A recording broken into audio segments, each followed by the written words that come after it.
In the late 19th century, Egypt appeared to stand on the threshold of a great renaissance. The country had embraced many aspects of modernity, emulating European nations in urban planning, administration, and infrastructure. Railways were extended, palaces were constructed, and large-scale projects were launched, most notably the Suez Canal, which became one of the most vital trade routes in the world. Yet beneath this image of progress lay a deep and growing crisis.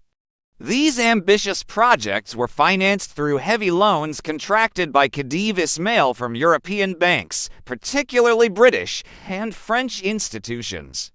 As debts accumulated and interest rates soared, Egypt became unable to meet its financial obligations.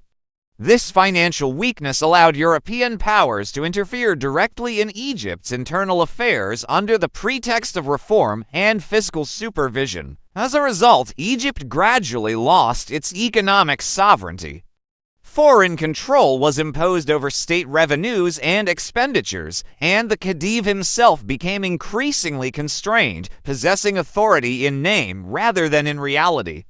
Though Egypt appeared prosperous on the surface, it was in fact bound by debt and foreign influence, with its political independence severely undermined. This situation generated widespread resentment among Egyptians, especially within the army.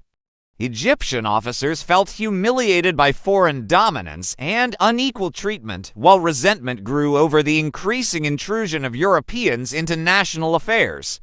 From this atmosphere of discontent emerged Ahmed Urabi, who led a national movement calling for justice, equality, an end to foreign intervention, and the establishment of a government based on the will of the people. Although Urabi's movement gained broad popular support, it deeply alarmed Britain. British authorities viewed the rise of Egyptian nationalism as a serious threat to their strategic interests, particularly their control of the Suez Canal and the imperial route to India. Tensions steadily escalated as Britain prepared to intervene more directly. In June 1882, disturbances erupted in Alexandria in what later became known as the Alexandria Riots. The unrest reportedly began with a dispute over the fare of a donkey between an Egyptian driver and a foreigner, most likely of Greek or Maltese origin. The incident quickly escalated into violent clashes, resulting in the deaths and injuries of both Egyptians and Europeans.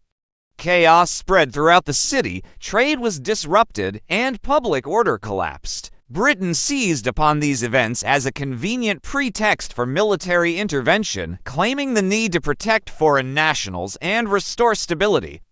In July 1882, British naval forces bombarded Alexandria, causing widespread destruction and heavy civilian casualties. Entire neighborhoods were reduced to rubble, and the city was left in ruins. The bombardment was not a spontaneous response to disorder, but a calculated step in a broader imperial strategy. It paved the way for the full military occupation of Egypt following the defeat of Urabi's forces and his subsequent exile.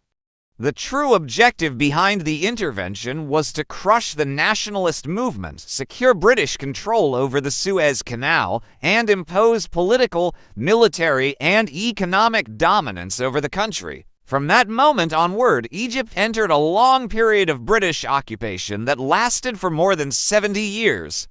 Although the country retained a facade of sovereignty, real power rested in foreign hands. This period stands as a powerful historical example of how imperial control can be imposed not only through military force, but also through economic pressure, political manipulation, and the strategic exploitation of internal unrest.